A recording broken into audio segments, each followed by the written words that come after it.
સમાચાર રાજકોટથી કે જ્યાં પીજીવીસીએલ કસ્ટમર કેર સેન્ટરનો એક વિડીયો વાયરલ થયો છે। કસ્ટમર કેરના તમામ અધિકારીઓ ઊંઘતા હોવાનો વિડીયો છે। કનક રોડ પરના કસ્ટમર કેર સેન્ટરનો આ વિડીયો હોવાની ચર્ચા છે। આપણે દૃશ્યમાં બતાવી રહ્યા છે અધિકારીઓ ગ્રાહકોનો કોલ ન ઉપાડતા હોવાનો આરોપ છે। તમામ કર્મચારીઓ ખુરશી પર ઊંઘતા હોવાનો આ વિડીયો આપ જુઓ। TV9 આ વાયરલ વિડીયોની પુષ્ટિ નથી કરતું।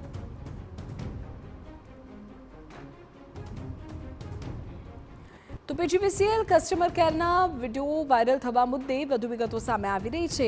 પીજીવીસીએલ દ્વારા વાયરલ વિડીયો અંગે અપાયા છે તપાસના આદેશ।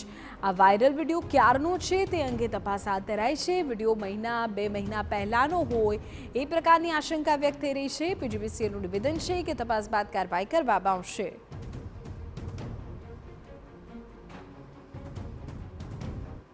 થયું છે કાલે ધ્યાનમાં આવેલું છે, બરાબર છે। એના માટે ઇન્ક્વાયરી બી આપેલી છે અને એના માટે તપાસ ચાલુ છે અત્યારે।